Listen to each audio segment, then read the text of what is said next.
ओम श्री साईनाथाय नमः। श्री साई सच्चरित अध्याय 47। वीर भद्रप्पा और चेन्नप्पा सर्पर मेंढक की वार्ता। पहले के अध्याय में बाबा द्वारा बताई गई 2 बकरों के पूर्व जन्मों की वार्ता थी।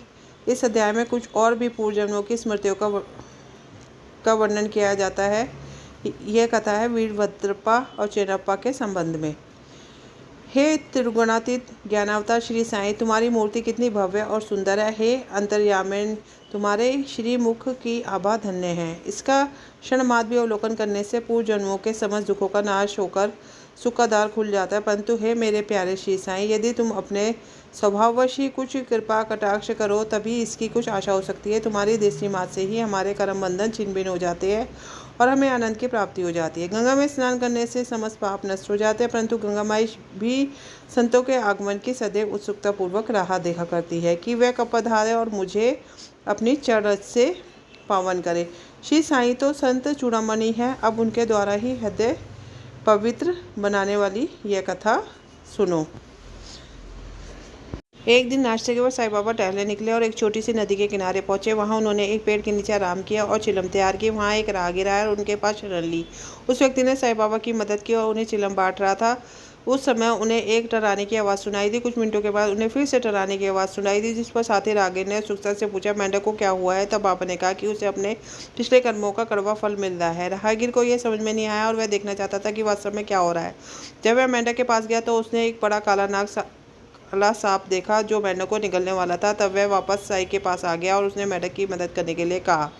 उनके अनुरोध पर साईं बाबा ने उसे आश्वासन दिया कि उसे कुछ नहीं होगा। उन्होंने कहा कि मेंढक दक्षा के लिए है, कुछ गलत कैसे हो सकता है। फिर वह सांप के पास गया और उसने कहा कि वीरभद्र, क्या तुम्हारी दुश्मनी अभी खत्म नहीं हुई है? क्या तुम हमारे शत्रु बसप्पा के लिए इतना ही काफ़ी ही नहीं है? क्या उसने मेंढक के रूप में जन्म लेकर पर्याप्त पश्चाताप नहीं किया है? क्या तुम्हारे लिए भी इतना ही काफ़ी नहीं है कि सर्प के रूप में जन्म लेकर तुम उससे वही शत्रुता रखते हो?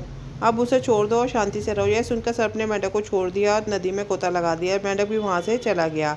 राहगीर रहस्य को समझ नहीं सका और उत्सुकता से साईं बाबा से वीरभद्र और बसप्पा की कहानी सुनने के लिए कहा। तब साईं ने उनके पिछले जन्म की एक झलक दिखाई। तब साईं ने कहा कि प्राचीन समय में एक महादेव मंदिर था। वह मंदिर बहुत पुराना था और उसकी मरम्मत की आवश्यकता थी। गांव वाले ने अपनी शक्ति के अनुसार कुछ धन इकट्ठा किया और उसे एक धनी व्यक्ति के पास जमा कर दिया जो खजांची के रूप में कार्य करता था। धनी व्यक्ति कंजूस था, इसलिए उसे मरम्मत के काम पर उचित ध्यान नहीं दिया। उसने एकत्र किए हुए धन में कुछ राशि खर्च कर दी और इस प्रक्रिया के लिए अपनी जेब में से एक पैसा भी नहीं दिया। जब काम आगे नहीं बढ़ा तो गांव के लोग फिर वापस उसके पास आए, लेकिन उसने काम में देरी के लिए कई कारण बताए। साथ ही गांव वालों ने उससे और भी पैसे की मांग की। उसी रात उसी धनी व्यक्ति को पत्नी को महादेव का सपना आया कि वह इस काम के लिए दान करे और उसे सफल बनाए तो उसे 100 गुना फल मिलेगा। सुबह होने पर पत्नी ने यह बात अपने पति को बताई, लेकिन कंजूस व्यक्ति को उस पर यकीन नहीं हुआ और उसने कहा कि यह एक बुरा सपना है और उसके बारे में सोचा छोड़ देना चाहिए। कुछ दिनों के बाद महादेव ने फिर से उस महिला को सपने में दर्शन दिया और कहा कि उन्हें उसके पति से कोई भेंट नहीं चाहिए। वह उससे ये चाहते हैं कि क्योंकि वह उसकी भक्त है। साथ ही यह भी कहा कि भेंट दिल से दी जानी चाहिए, ना कि केवल पैसे की मात्रा। उन्होंने उसे यह भी सलाह दी कि वह अपने पति की बात ना माने। सुबह पत्नी ने अपने पति से यह बात कही, उसे भी ऐसा जवाब मिला। स्त्री पुरुष के रूप में अपने विषय में किसी भी तरह के चाहे वादा से बचने के लिए उसने अपने पिता से मिले आभूषणों को भेंट करने का फैसला किया, लेकिन उसके लालची पति ने इस मद में भगवान को भी धोखा देने का फैसला कर लिया। उसने आभूषणों का कम मूल्य लगाया और खुद 1000 रुपये देकर उसे खरीद लिया और अपनी पत्नी को मंदिर से सटा हुआ एक जमीन का टुकड़ा दे दिया। यह जमीन दरअसल एक बूढ़ी महिला की थी जिसने उसे गिरवी रख दिया था। वह कर्ज चुकाने में सक्षम नहीं थी, इस प्रकार यह जमीन मंदिर को दे दी गई। एक दिन भारी बारिश और आंधी आई जिसमें पति पत्नी दोनों की मृत्यु हो गई। बूढ़ी महिला भी मर गई। फिर एक गरीब ब्राह्मण परिवार में इस धनी व्यक्ति का जन्म हुआ और उसका नाम वीरभद्र रखा गया। उसकी पत्नी महादेव मंदिर की पुजारी की बेटी के रूप में पैदा हुई और उनका नाम गौरी रखा गया। और बूढ़ी महिला ने मंदिर के सेवक बसप्पा के रूप में जन्म लिया। पुजारी अपनी बेटी की शादी के बारे में चिंतित था। एक दिन वीरभद्र भीख मांगता हुआ पुजारी से मिले। पुजारी ने भगवान की अनुमति से अपनी बेटी गौरी का विवाह उसके साथ कर दिया।